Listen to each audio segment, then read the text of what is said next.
Hello everyone in the vast world of YouTube. This is SmockChalk and I'm going to be reviewing the classic controller with a flip camera, which will give me a lot better quality, and I have a tripod now so I can actually hold the controller properly while reviewing it. So, first is first. This controller looks a lot like a SNES controller. So, basically plays like it, and you can play games from WiiWare pretty easily on it. So, let's go over the D-pad first. So, the D-pad is pretty firm. I like it a lot. D-pads are used a lot in the older WiiWare games, and it's pretty useful, I would say.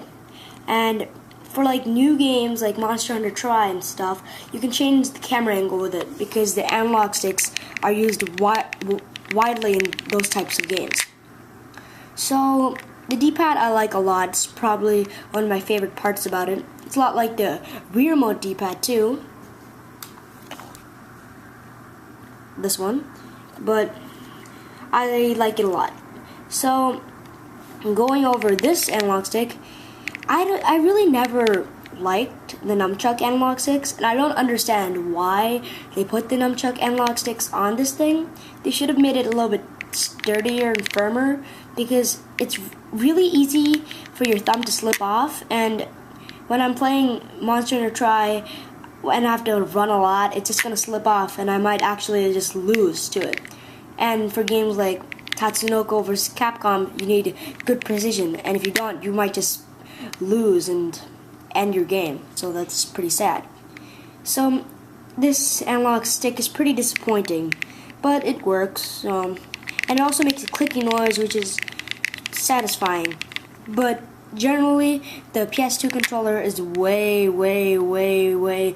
better with its analog sticks because it's cushioned and you're not gonna let go usually. So the right analog stick, that's usually used for camera, and I say it's fine to have this type of analog stick for camera because you're not going to be shifting your camera that much, especially like for fighting games and such. But maybe like for Super Mario Galaxy, but you can't play Super Mario Galaxy with this, but you won't really need to change the angle. Monster Hunter Tri, you have to do it sometimes, but you can do that with the D-pad too. So it doesn't really matter if this analog stick is like this or if it's like a PS2 one. I'm fine with this one because just camera. This one needs improvement, and it seems like they didn't improve it in the Classic Controller Pro, so it's gonna be kind of a problem. I mean, the analog sticks are over here now, but still, these need to be better. So over here now we see the 4 buttons. I love these buttons. They're so cool because they're like 2 solid X and Y. They're nice and they're pretty decent, actually really good buttons. Then the clear ones over here, they're all basically the same, just that I love how they just mix up the colors. It's pretty nice. And the buttons are like top-notch quality. They're like equal to the PS2 controller buttons, and actually they're quite bigger, so they're actually better. Bigger buttons are usually better for people because small buttons are sometimes hard to hit and they're not as responsive. So these buttons work really well. It's good for like 4-button games like Tatsunoko vs. Capcom. You punch with these 3 buttons, kick, whatever, do your combos, and then you press B to tag and tag out. It's really useful. So these buttons are awesome, and you can play pretty awesome games with this thing. Also, you can play Budokai Tenkaichi 2, which uses these buttons to very good use. It's like you're playing on a PS2 controller, except it's not as great because it doesn't have these sticks over here where you can hold. The Classic Controller Pro has that, but whatever. So we're not going over that. So now going to the back of the controller, there's left and right buttons over here. They work pretty well, I would say, and they press nice. I like them a lot. They're really easy to press over here, and so if you want to play a game by pressing these buttons, it's a really nice format.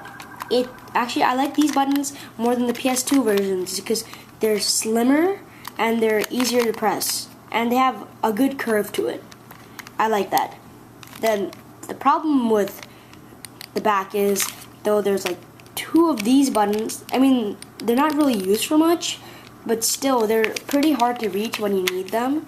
And I mean, I have kid hands, so, well, that's a problem for me, but I like the one, like the PS2, where you have 2 buttons over here, which makes it cool.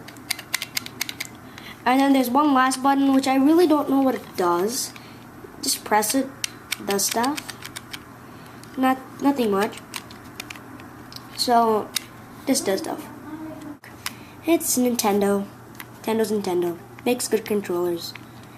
I say PlayStation, Sony makes best controllers, but best controller all in all. If you want to play games like Monster Hunter Tri, which require you to play with this, mostly if you want to play with the nunchuck, then, well, you're like my brother. But otherwise, I just play with this for Budokai Tenkaichi 2, and some other awesome games. Maybe like Monster Hunter Tri too. So, yeah. But I play with the GameCube controller on Budokai Tenkaichi 2 and Tatsunoko vs. Capcom War, because that's generally a better controller. But this is still nice. So, buy it if you want to play Monster Hunter Tri, or just you want to play like Super Nintendo games that involve, and you want to have the old school feel.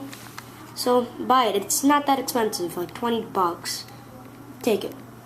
And if you want something better, then you can get the Classic Controller Pro. So, bye. Hope you liked the review.